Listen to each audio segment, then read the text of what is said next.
Pagbasa mula sa ikalawang sulat ni Apostol San Pablo kay Timoteo. Pinakamamahal, inuutusan kita sa ngalan ng Diyos at ni Kristo Jesus na hahatol sa mga buhay at mga patay. Alang-alang sa kanyang pagparito at paghahari, ipangaral mo ang salita ng Diyos, napapanahon man o hindi. Hikayatin mo, pagsabihan at patatagin ang loob ng mga tao sa pamamagitan ng matiyagang pagtuturo, sapagkat darating ang panahong hindi na nila pakikinggan ang wastong aral, sa halip susundin nila ang kanilang hilig. Mangangalap sila ng mga gurong walang ituturo kundi ang mga bagay lamang na gusto nilang marinig. Ibabaling nila sa mga alamat ang kanilang pansin at hindi nila pakikinggan ang katotohanan. Kaya, maging mapagpigil ka sa lahat ng oras. Pagtiisan mo ang mga kahirapang dumarating sa iyo. Gampanan mo ang tungkulin ng isang mangangaral ng mabuting balita. Tupdin mo ang iyong mga tungkulin bilang tagapaglingkod ng Diyos. Ako'y iaalay na. Dumating na ang oras ng pagpanaw ko sa buhay na ito. Puspusan akong lumaban sa paligsahan. Natapos ko na ang dapat kong takbuhin. Nanatili akong tapat sa pananampalataya. Kakamtan ko na ang korona ng pagtatagumpay. At sa araw na yaon, ang Panginoon na siyang makatarungang hukom ang magpuputong sa akin ng korona, hindi lamang sa akin, kundi sa lahat ng nananabik sa muli niyang pagparito. Ang salita ng Diyos. Salamat sa Diyos. Patuloy kong isasaysay ang dulot mong kaligtasan. Tunay akong nagpupuri buong araw, akin ngayong ihahayag ang taglay mong karangalan. Ngayong ako'y matanda na, huwag mo akong babayaan. Katawan ko'y mahina na, kaya ako'y huwag iiwan. Patuloy kong isasaysay ang dulot mong kaligtasan. Ako naman samantala ay patuloy na aasa, patuloy na pupurihin katuwina. Pagkat ikaw ay dakila, patuloy kong isasaysay, maghapon kong ihahayag ang dulot mong kaligtasan. Patuloy kong isasaysay ang dulot mong kaligtasan. Pagkat ikaw, Panginoon, ay malakas at dakila, ang taglay mong katangi ay ihahayag ko sa madla.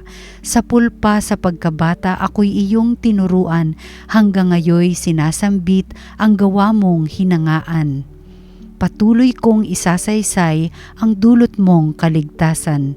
Tutugtugin ko ang alpat, pupurihin kitang tunay.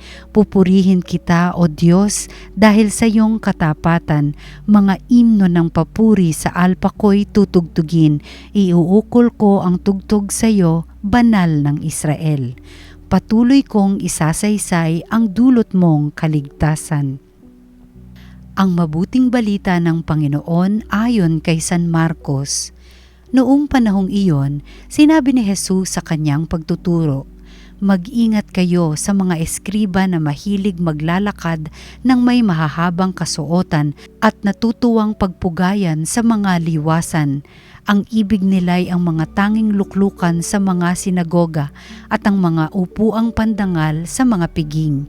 Inuubos nila ang kabuhayan ng mga babaeng balo at ang sinasangkalay ang pagdarasal ng mahaba, lalo pang bibigat ang parusa sa kanila." Umupo si Jesus sa tapat ng hulugan ng mga kaloob doon sa templo at pinagmasdan ang mga taong naghuhulog ng salapi. Maraming mayayamang naghulog ng malalaking halaga. Lumapit naman ang isang babaeng balo at naghulog ng 2 kusing na katumbas ng isang pera. Tinawag ni Jesus ang kanyang mga alagad at kanyang sinabi, "Sinasabi ko sa inyo, ang dukhang balong iyon ay naghulog ng higit sa kanilang lahat, sapagkat ang iba'y nagkaloob ng bahagi lamang ng hindi na nila kailangan. Ngunit ibinigay ng balong ito na dukhang dukha ang buo niyang ikabubuhay." Ang mabuting balita ng Panginoon. Pinupuri ka namin, Panginoong Hesukristo. Magandang araw po. Halina't magnilay sa salita ng Diyos, salita ng buhay, ngayong Sabado, ika-6 ng Hunyo 2026. Mga kapatid, sa Ebanghelyo ngayon, nakita ni Jesus ang maraming taong naghuhulog ng kanilang alay sa templo. Maraming mayayaman at nagbibigay ng malalaking halaga, ngunit isang mahirap na balo ang lumapit at naghulog ng 2 maliit na barya. At sinabi ni Jesus sa kanyang mga alagad, ang babaeng ito ang nagbigay ng higit sa lahat. Sapagkat ang iba ay nagbigay mula sa kanilang kasaganaan, ngunit siya ay nagbigay mula sa kanyang kahirapan. Ibinigay niya yung lahat ng kanyang ikabubuhay. Mga kapatid, alam niyo po, nitong mga nakaraang araw, nitong linggong ito, yung pagbinasa natin ng Ebanghelyo, no? Maraming tao yung lumalapit kay Jesus upang magtanong. May mga eskriba, pariseyo, saduseyo, at iba pang mga pinuno. Parang gusto nilang sabihin na marami silang alam, marami silang masasabi tungkol sa batas. Ngunit ngayon at sa huli, hindi isang mahusay na tagapagtanong ang tinuro ni Jesus bilang halimbawa ng pagsunod, kundi isang tahimik na babaeng balo. At ito po yung mensahe para sa atin ngayon. Hindi sinusukat ni Jesus yung dami ng alam natin tungkol sa Diyos. Tinitignan niya kung gaano natin kayang ipagkatiwala ang sarili natin sa Kanya. Kasi minsan, alam nyo, gusto nating magkaroon ng maraming sagot bago tayo sumunod sa Kanya. Ang dami nating tanong, ang dami nating gusto nating maging sigurado bago tayo magbigay o maglingkod o magpatawad. Mga kapatid, yung balo sa ating ebanghelyo ngayon, wala siyang mahabang paliwanag. Wala siyang malaking handog. Hindi ko nga alam kung hindi siya nakapag-aral. Pero meron lang siyang puso na nagtitiwala sa Diyos. Sa panahon ngayon, madaling sukatin yung halaga ng tao sa dami siguro ng followers mo o ng achievements o ng pagkilala sa iyo. Pero iba yung tingin sa atin ng Diyos. Nakikita niya yung mga tahimik mong sakripisyo, yung katapatan mo kahit walang nakatingin, at yung mga pagtitiwala mo kahit mahirap yung sitwasyon. Kaya, ito po yung hamon para sa atin ngayon. Ano yung hinihingi ni Jesus na ipagkatiwala mo sa Kanya? Ito ba yung oras mo? O yung mga plano mo? O baka isang bahagi ng buhay mo na mahigpit mo pa rin pinanghahawakan? At ngayong araw na ito siguro yung tanong para sa atin. Ano yung 2 barya na hinihingi ng Panginoon sa iyo ngayon? Mga kapatid, manalangin tayo. Sa ngalan ng Ama, at ng Anak, at ng Espiritu Santo. Amen.